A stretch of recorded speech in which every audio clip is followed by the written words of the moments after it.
agradecendo a Escoex pelo apoio no evento, agradecendo o conselheiro Márcio Monteiro e sua equipe por ter colocado a receita pública em foco. Esse que me parece ser um tema um tanto ofuscado no âmbito dos tribunais de contas, até porque o setor público, me parece, que adota uma postura passiva em relação ao tema, talvez devido ao poder de tributar, diferentemente da iniciativa privada, que literalmente tem que correr atrás da receita de vendas. Nosso tema aqui hoje, a gente vai tratar sobre metodologias e boas práticas no orçamento da Receita. Eu estarei dividindo o palco aqui com a minha colega e parceira de trabalho, a Bruna. Nós tentaremos alcançar alguns objetivos aqui com vocês hoje. O primeiro deles é contribuir com o aumento do nível de profissionalização técnica de vocês. O segundo é apresentar o interrelacionamento entre as obrigações orçamentárias e o uso de boas práticas no orçamento da Receita. E iremos fornecer referenciais metodológicos para vocês elaborarem a previsão de receitas e também o controle do impacto durante a arrecadação. Bom, aqui, retomando rapidamente, o nosso objeto de estudo hoje. Nosso objeto são as receitas orçamentárias. Então, ingressos financeiros, cujo Estado é mero depositário, porque não pertence a ele, não serão objeto da nossa apresentação hoje. Bom, essa aqui é uma figura clássica que mostra as etapas ou os estágios da receita orçamentária. Essa figura está presente desde as versões iniciais lá do Manual de Contabilidade Aplicada ao Setor Público, o MCASP, e ela é uma divisão doutrinária sobre essas fases em que a receita acontece no setor público, e aqui a gente vai fazer duas grandes divisões. A primeira, nós vamos tratar o planejamento, e na segunda, a gente vai tratar a execução da receita orçamentária. Bom, a primeira das obrigações, e um tanto óbvia, é a previsão da receita orçamentária, no projeto de lei de diretrizes orçamentárias e no projeto de lei orçamentária anual. Quando a gente está falando do projeto de lei de diretrizes orçamentárias, nós estamos nos referindo à estimativa de receita para que possamos desenhar as metas fiscais. E por que prever ou estimar receita? A receita é o parâmetro básico para fixar a despesa. Além disso, para poder dimensionar a necessidade de financiamento do setor público. Então, se a receita não comporta a despesa fixada, nós teremos que fazer captação de recursos em outras áreas. Tudo isso, esse pacote, permite a gente elaborar uma programação orçamentária equilibrada. Fora isso, a previsão da receita é essencial na análise da concessão de créditos adicionais, quando o fundamento é o excesso de arrecadação. Bom, então aqui a gente começa com a primeira boa prática na área, que é normatizar as etapas desse processo, dispondo sobre as responsabilidades que cada órgão vai ter, cada órgão participante, entidade pública, as entidades e os órgãos públicos no município vão ter durante esse processo. Então, aqui, basicamente, o que a gente tem que dispor na legislação? Quem é o órgão central, que arrecada e estima a receita? Quais são as unidades arrecadadoras, qualificadas como tal? E aqui a gente pode entender a unidade arrecadadora também como unidade recolhedora. como as unidades arrecadadoras poderão solicitar estimativas de receita durante o processo. Do que eu estou falando aqui? Estou me referindo ao processo de reestimativa ainda durante o planejamento. E quais são os prazos de todo esse processo?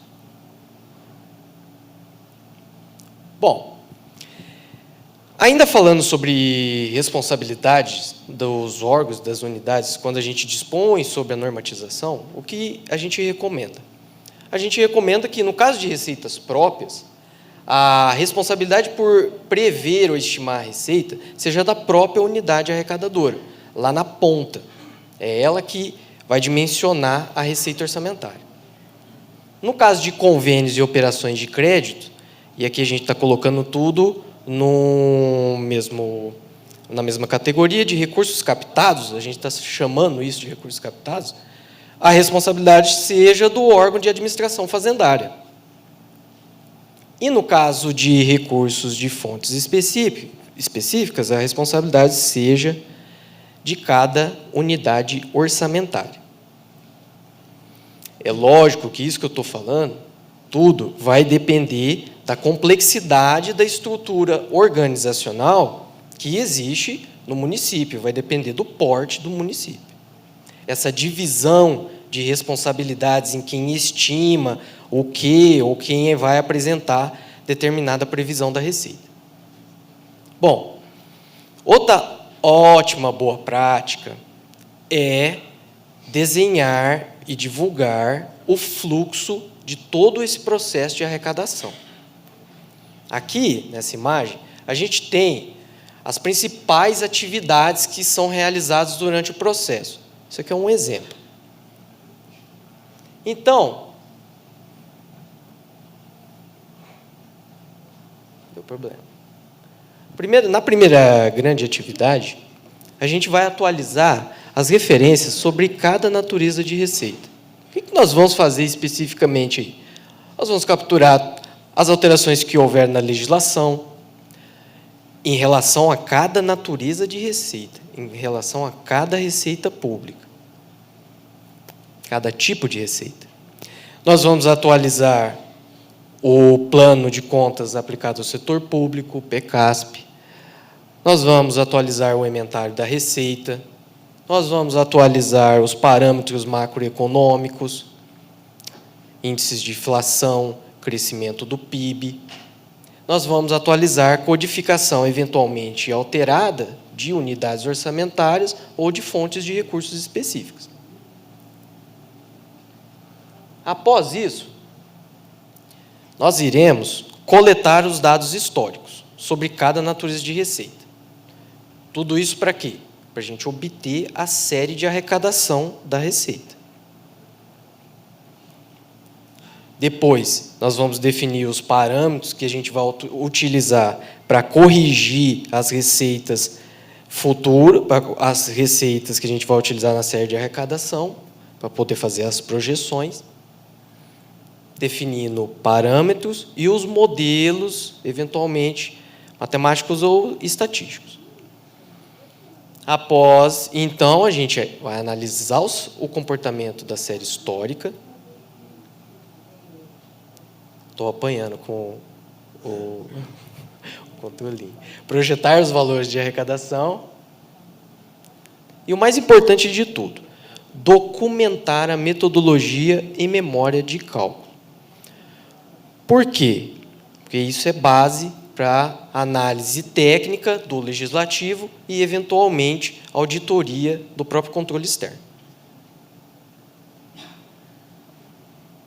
Bom, a segunda grande obrigação que a gente tem agora, no âmbito, inclusive, da nossa apresentação, é a própria projeção das receitas orçamentárias, por meio de diversos parâmetros. Aqui, a gente vai falar sobre a metodologia de projeção. E primeiro a gente entra no âmbito dos parâmetros de correção. A gente tem essas três primeiras categorias, as três categorias. A primeira grande categoria de parâmetro diz respeito ao preço. a gente vai estar falando aqui sobre variação, são indicadores ou parâmetros que vão capturar a variação média de preços na economia.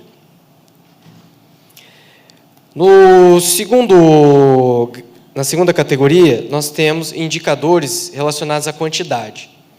Então, esses indicadores buscam mostrar a variação de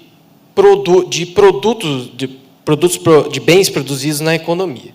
Nós estamos falando, então, de variação física de algum fator de produção. E, por último, a legislação, em relação a cada natureza de receita, as alterações que ocorreram em bases de cálculo, alíquotas, que foram alteradas em decorrência da mudança da legislação ou de contratos públicos. É o caso de índices inflacionários de correção de contratos de aluguéis, por exemplo. Bom, tudo isso para que os parâmetros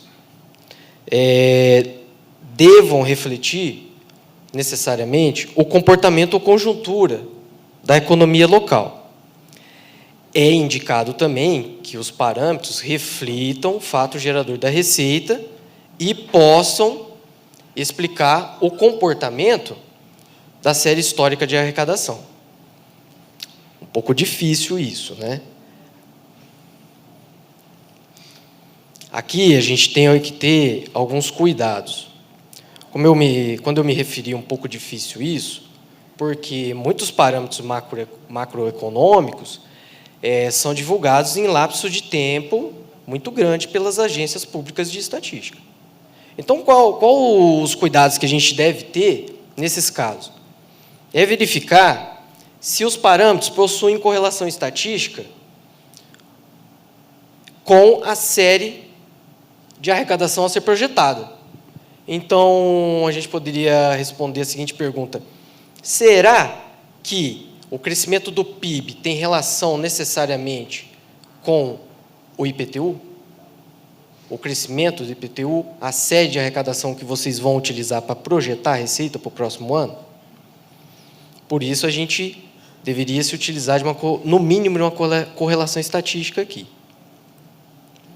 Só que nós temos que observar que forte correlação estatística, positiva ou negativa, não implica em causalidade.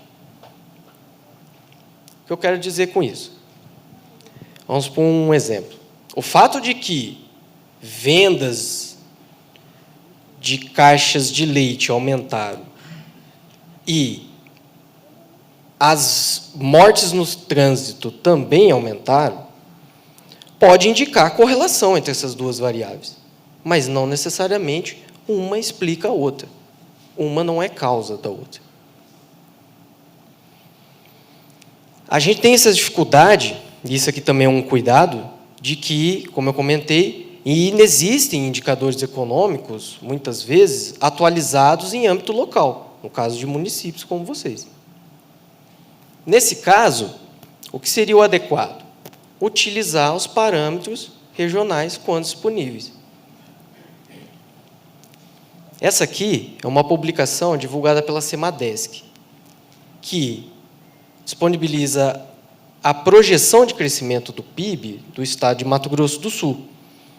E a função dessa publicação é justamente auxiliar os gestores públicos na projeção de receita e na elaboração dos orçamentos municipais. Bom, ainda falando da metodologia de projeção, a gente vai estar falando agora dos modelos. Então, o primeiro modelo são os modelos matemáticos em geral. Incremental sazonal e não sazonal, que está disponível lá no Manual de Demonstrativos Fiscais, no MDF. Os modelos estatísticos, e aqui tem para todo e qualquer gosto, desde regressão até redes neurais e árvores de decisão, muito na moda quando a gente entra na área de análise de dados ou ciência de dados. E o que nós esperamos de um modelo, da aplicação de um modelo? O resultado que a gente quer é uma série de arrecadação projetada. Nós queremos a série futura, que a gente vai utilizar no nosso PELOA. Ou no projeto de LDO, para o desenho de metas fiscais, como eu havia falado. Esse aqui é o exemplo de uma fórmula matemática que trata da projeção, utilizando a base de cálculo, que é a própria receita, da série histórica, corrigida pelo índice de preço, que eu acabei de falar, um índice de preços ao consumidor amplo, um índice de um IGPDI, um índice geral de preços de disponibilidade interna, e por aí vai. O índice de quantidade, então aqui a gente pode estar falando do crescimento real do PIB, local, e outras variáveis que sejam adequadas, como eu acabei de comentar, ao comportamento da receita. Toda essa projeção, a ideia é que ela seja constituída em bases mensais, que ela seja mensalizada. Por quê? Porque a projeção mensalizada da receita me possibilita elaborar o tão famoso cronograma mensal de desembolso. Praticamente o nosso fluxo de caixa. Bom, agora a gente vai para a parte prática. A gente volta para o nosso fluxograma e nós vamos definir os parâmetros e os modelos a serem utilizados. Mas, antes disso, eu preciso explicar para vocês quais são as premissas da nossa prática, dos nossos exemplos. Nós iremos projetar receitas para elaborar o Projeto de Lei Orçamentária Anual, o PELOA. O prazo final de envio para o Legislativo vai ser 31 de agosto. Ou seja, a lei orgânica local coincide o prazo com a Constituição Federal. Não faremos simulação de correlação estatística entre uma série de arrecadação e algum parâmetro eventualmente utilizado. Como eu disse, parâmetro macroeconômico. Os modelos aplicados serão os matemáticos, como que os sazonais e não sazonais. Mais para frente a gente vai ver a diferença disso na prática. E a gente vai utilizar os dados de arrecadação de 3 municípios. São de diferentes portes. Nós vamos chamar esses municípios de 4H, 60H, 200H. Os dados são de 2014 a 2018, H de habitantes, tá? Então, um pequenininho, um médio, um grandão. Como é que a gente vai fazer isso? A gente vai projetar 6 meses. Por quê? Porque a gente está iniciando o planejamento e a estimativa no começo de julho, dia 1º de julho. Então, a gente vai projetar 6 meses e depois a gente vai projetar o exercício financeiro de 2019, que é a LOA. Esse aqui são os dados que a gente vai utilizar. Então, como a gente não fez correlação estatística, a gente não sabe direito se o IPCA tem necessariamente relação com a receita que a gente vai projetar, e nem com o crescimento do PIB. A gente pegou lá o IPCA, tá vendo? Que, nesse caso, a gente pegou o IPCA, está disponível lá no relatório Focus, divulgado pelo Banco Central, nessa posição de 29/6. Por quê? Dia 1º/7 a gente está fazendo a projeção. E a gente não sabe a receita arrecadada lá. E o crescimento do PIB, projetado pela Fundação SEAD, que é do Estado de São Paulo. Então, aqui eu já revelei para vocês que não tem nenhum município daqui sendo projetado. É tudo do Estado de São Paulo. Bom, feito isso, definimos os parâmetros e os modelos. Agora, num combo só, a gente vai executar 2 atividades. Vamos analisar o comportamento da série histórica e projetar os valores de arrecadação. Esse aqui é o comportamento da série de arrecadação do IPTU, do menor município, pequenininho. Aqui a gente pode ver, 2018, a série de arrecadação para aqui. Ó. Como eu havia falado para vocês, ó, a gente não tem nada daqui para frente. Por quê? Porque a gente vai projetar. E aqui, ó, é a data marco para a gente enviar o projeto lá para o Legislativo, ok? Então tá, comportamento da série. Ah lá, projetamos e formamos aquela curva pontilhada vermelha é a nossa projeção, em 2019. E aqui, que modelo que a gente utilizou? A gente utilizou o modelo sazonal. Por quê? Porque a gente tem, no comportamento da série do IPTU, determinados meses do ano, a arrecadação é concentrada. Então, a gente não tem distribuição uniforme da série de arrecadação. Por isso, a gente utilizou esse modelo.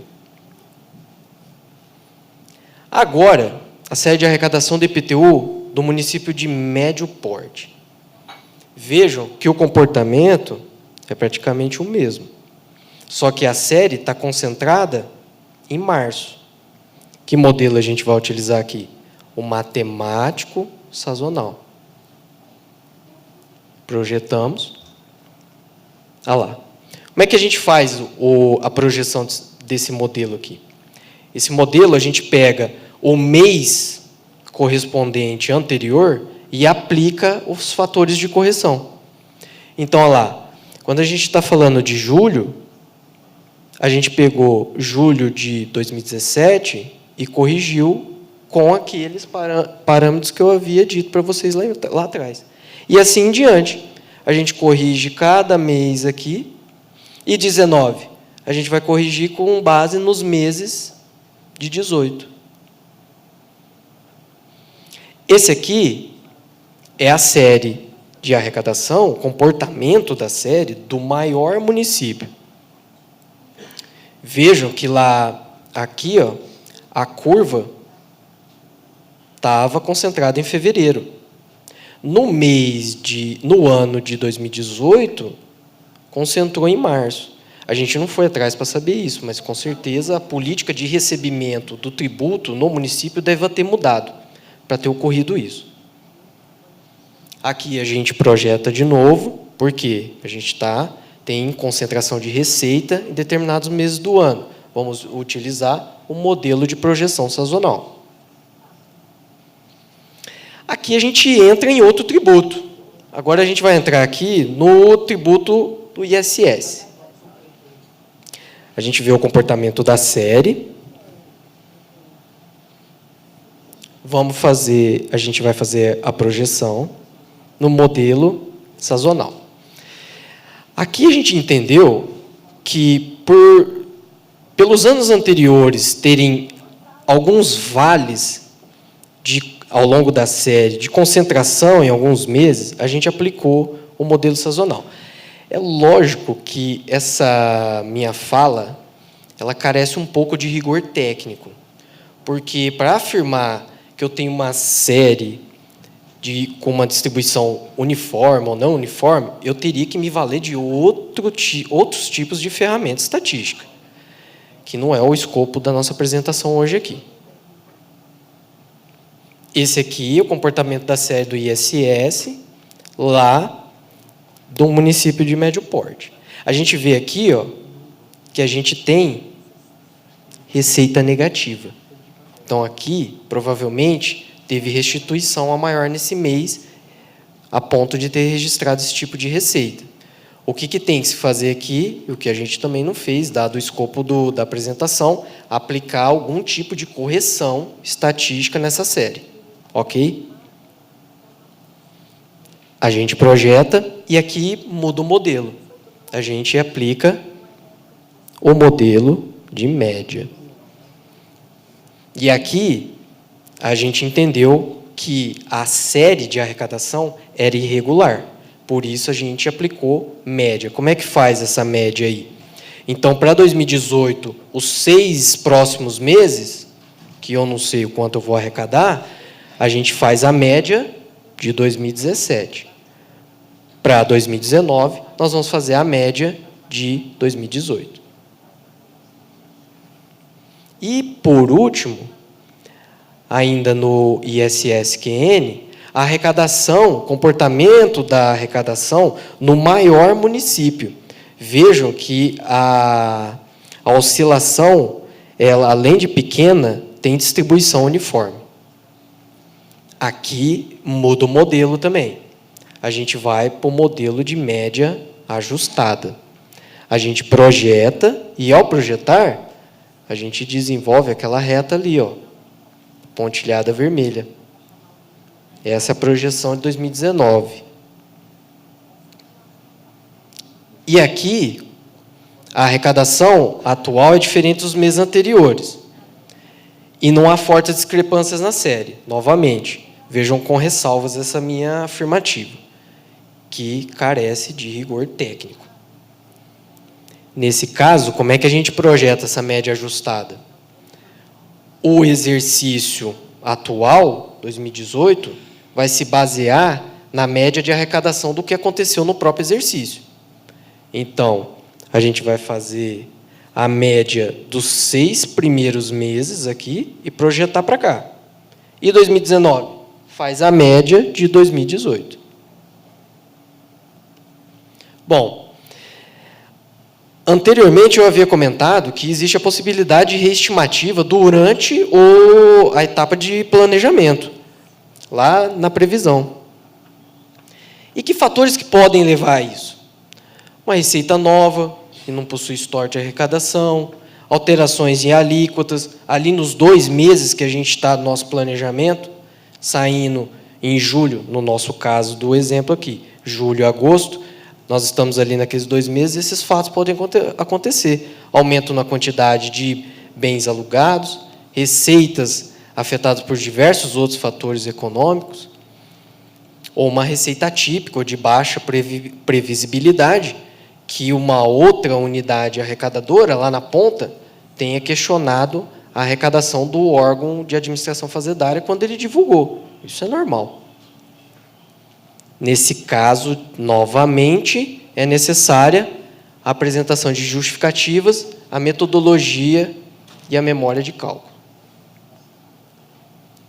Agora, eu deixo vocês vão ficar com a minha colega Bruna.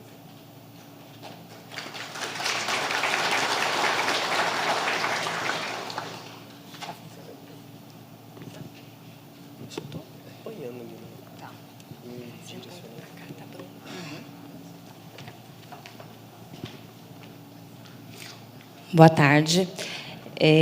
Vou voltar um pouquinho na parte conceitual, depois a gente retoma os exemplos práticos.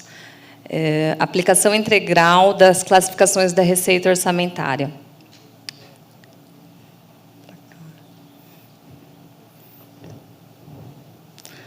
Bom, a classificação da receita orçamentária, ela é de uso obrigatório para todos os entes, né? E ela é facultado a cada ente o seu desdobramento, conforme eu vou falar mais para frente, conforme a necessidade gerencial de cada ente, né? Quando se arrecada uma receita, a gente pode identificá-la através de 3 critérios. O primeiro seria a natureza de receita. A classificação da natureza de receita ela está disposta na portaria conjunta da STN-SOF, a 163, e essa codificação, essa nova estrutura, ela foi, até 2022, de uso facultativo, e, a partir de 2023, ela se tornou obrigatória.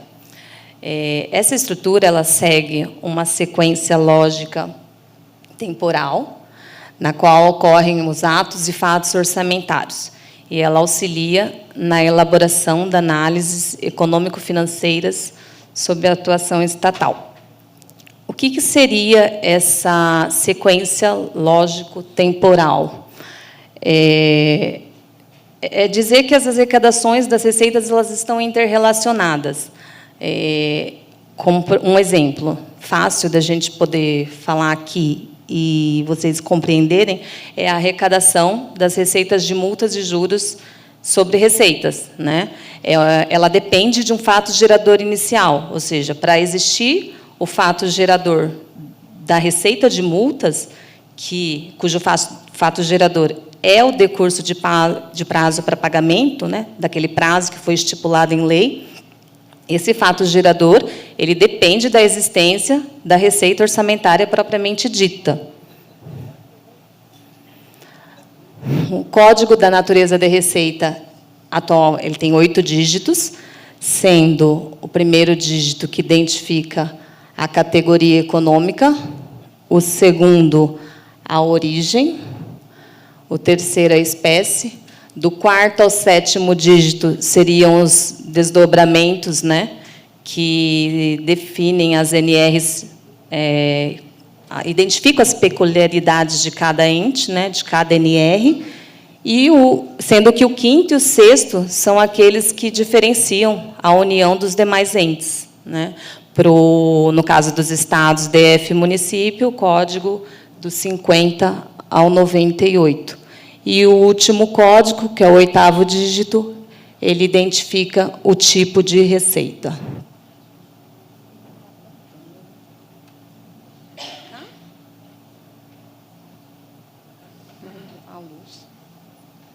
O segundo critério de identificação da receita é a classificação por fonte de recursos. Ela está disposta na portaria conjunta, a portaria 20, e a portaria 710 da STN, que estabeleceu códigos padronizados de utilização obrigatória também, né, para todos os entes, a partir do exercício de 2023. A classificação por fonte, ela indica a destinação que será dada àquelas receitas, e ela foi estabelecida para os entes subnacionais a codificação, o código, né, que ficou reservado de uso exclusivo para os estados, DF e município, é o código de 500 a 999.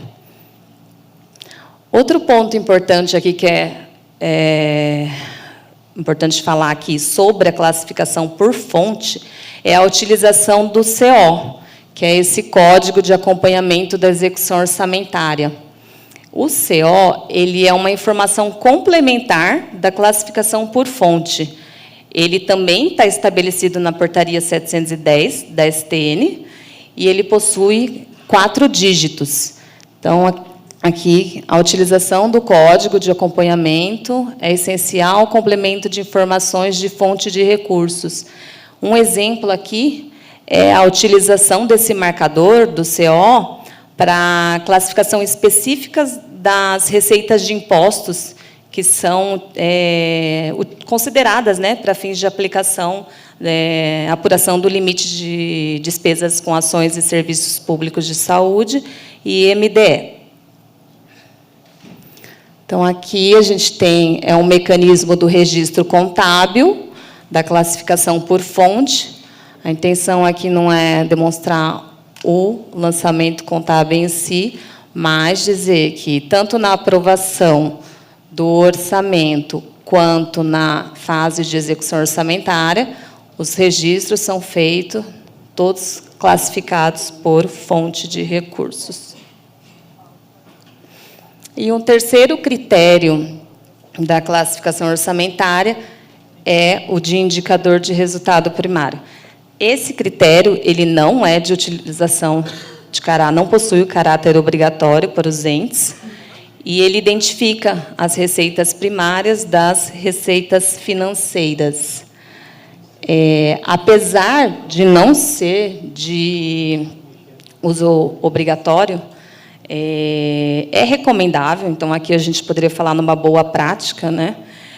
A partir do momento que você identifica as receitas primárias, né, que você separa as receitas primárias das financeiras, você consegue, isso te ajuda na elaboração do demonstrativo de resultados primário e nominal, que é um dos anexos do REREL, do Relatório de Execução Orçamentária, que é previsto, né, exigência da LRF. No caso aqui, a União, ela se utiliza desse indicador, né? O governo federal, ele faz essa indicação de resultado primário, marcando as receitas e as despesas primárias que ele vai utilizar para fins de cálculo do resultado primário. Então, retomando aquela figura que o Felipe colocou inicialmente, só para a gente se situar, nós estamos saindo agora na área do planejamento e entrando na fase de execução, que envolvem as etapas do lançamento, da arrecadação e do recolhimento da receita. Aqui eu acho que é importante a gente demonstrar só aqui que ele fala da classificação por natureza de receita, que quando há classificação na arrecadação, essa classificação ela tem que ser compatível quando o recolhimento for efetivado. Então, a primeira etapa da execução da receita seria o lançamento. Então, o que é o lançamento? É a etapa da constituição do crédito tributário e do crédito de receitas com vencimento determinado em lei, regulamento ou contrato. É a base para o registro contábil do crédito. Então, ocorrido o fato gerador, procede-se ao registro contábil da constituição do crédito tributário. Acho que no próximo slide vocês vão conseguir entender, que eu vou falar de lançamento. Então, aqui, o lançamento. No momento do fato gerador, debita créditos a receber, credita VPA, que, no caso, Imposto sobre Patrimônio e Renda. E, na fase de execução orçamentária, o fato permutativo, né? Na verdade, quando há a realização da receita, o ingresso financeiro, debita a caixa, credita créditos a receber. Observância do princípio da unidade de caixa ou tesouraria. Qual que é a essência desse princípio? A unidade de caixa ela representa a administração centralizada de todos os recursos do Tesouro.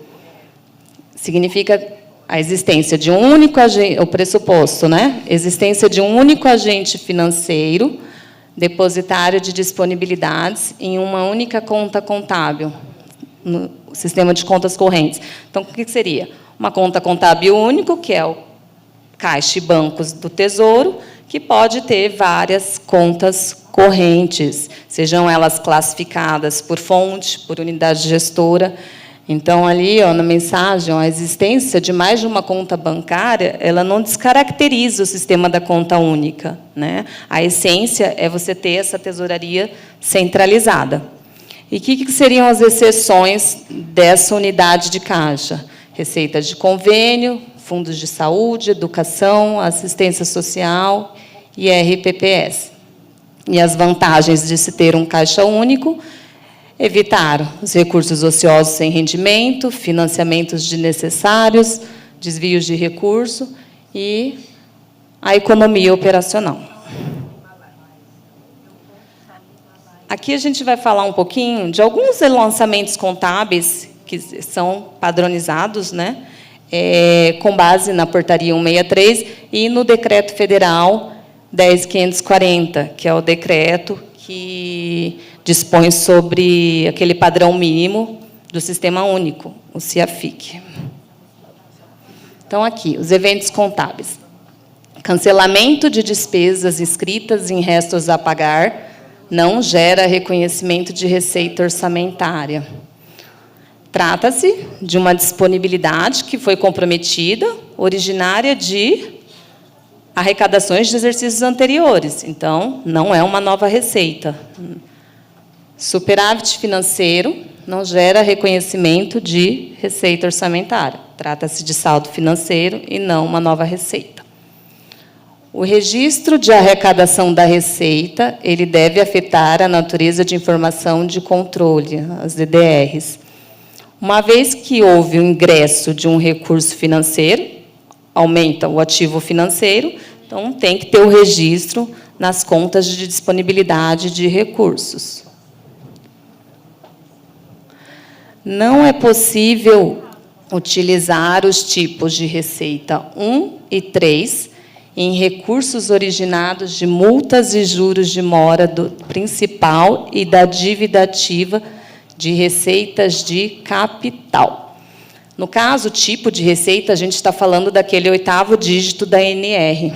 Então, ele fala que não é possível você combinar o que, a princípio, é uma receita de capital, a receita de multas e juros. Por quê? Multas e juros, apesar da gente estar falando de uma receita principal aqui de capital, multas e juros é uma receita corrente. Não, na apropriação da receita é vedado utilizar o dígito 0. Aqui ele estabelece que o dígito 0 ele tem natureza agregadora, Então, para fins de utilização, seria do dígito 1 ao dígito 8. Em fontes de recursos, a necessidade de identificar se os recursos são do exercício atual ou de exercícios anteriores. Então, aqui, ele identifica o exercício em que o recurso foi arrecadado. Você vai utilizar o dígito 1 para recursos arrecadados no exercício corrente e o dígito 2 para os recursos arrecadados em exercícios anteriores. Avaliação da arrecadação da receita. A gente utilizou esse conceito de avaliação, mas entendam que é a fase da reestimativa da receita na fase de execução. O Felipe comentou da fase do planejamento, aqui a gente já está entrando na reestimativa da fase de execução. Então, retomando os exemplos daqueles 3 municípios que o Felipe colocou, né, no início, a gente vai fazer um comparativo do que foi previsto para o exercício de 2019 e aquilo que foi efetivamente arrecadado em 2019. No caso do primeiro município aqui, a arrecadação de IPTU, a arrecadação em verde, ela ficou acima da prevista, né? Teve uma diferença de 14,84%. O que se tem aqui? A receita ela foi subestimada. Então, assim, o excesso de arrecadação que houve aqui, ele vai poder ser fonte de abertura de crédito adicional por excesso de arrecadação. E, caso esses recursos financeiros não sejam utilizados, no caso aqui, em 2019, eles podem ter sido fonte de abertura de crédito adicional por superávit financeiro. E com relação à arrecadação do ISS, em azul aqui, a arrecadação ela ficou bem abaixo da estimada, né? Houve uma diferença significativa aqui, né, entre o previsto e realizado. E qual é o impacto disso? Um contingenciamento de dotações e o consequente limitação de empenho. Então, aqui a receita ela foi superestimada durante a fase de planejamento. Então, aqui a gente tem aquilo que está previsto no artigo 9º da LRF. O que ele fala? Se, no final de um bimestre, né, verificar que a realização daquela receita não vai comportar o atingimento, o cumprimento das metas de resultado, os poderes eles devem fazer a limitação de empenho e a movimentação financeira. No segundo município, a arrecadação do IPTU, ainda que menos, né, ela ficou abaixo do estimado, né, do previsto. Então, receita superestimada, contingenciamento de dotações e a consequente limitação de empenho. E, com relação ao ISS, a arrecadação ficou bem acima do previsto, subestimativa, o impacto disso, abertura de crédito adicional, seja por excesso de arrecadação no exercício corrente ou, se houver saldo financeiro, abertura de créditos adicionais por superávit financeiro. E, nesse último município, a gente pode ver aqui que, com relação à arrecadação do IPTU, ela praticamente, né, como a diferença entre a arrecadada e a estimada ficou em menos de 1%, a gente pode concluir que houve uma correta estimativa, né? Então, a gente pode falar que esse município foi o que teve a maior precisão na hora de estimar a receita dele de IPTU. E, com relação ao ISS, a arrecadação ficou um pouco acima do previsto, situação subestimativa, o impacto, a abertura de crédito adicional. Então, para concluir essa parte de reestimativa, as estimativas das receitas elas podem e devem ser alteradas durante a execução orçamentária. E isso podem decorrer tanto de parâmetros, né, da revisão dos parâmetros macroeconômicos, né, como da arrecadação propriamente dita que ocorre naquele período que está em análise. E a gente viu nesses 2 exemplos, pelo menos de 2 dos municípios que a gente colocou aqui, né, que uma projeção inadequada ela pode levar, né, à limitação de empenho, né, na verdade, o contingenciamento de créditos e ocasionar essa limitação de empenho. Então, uma tendência do exercício que não se concretize poderá levar à emissão de empenho sem fonte de recurso, e uma frustração na arrecadação que não se concretize, que é, no caso, se uma receita for subestimada, ela pode provocar uma limitação de empenho desnecessária. Então, a correta projeção de receitas ela é fundamental para subsidiar a elaboração da programação financeira e do cronograma mensal de desembolso, o artigo 8º da LRF, que o Felipe havia falado. É isso. É isso, gente. Obrigada.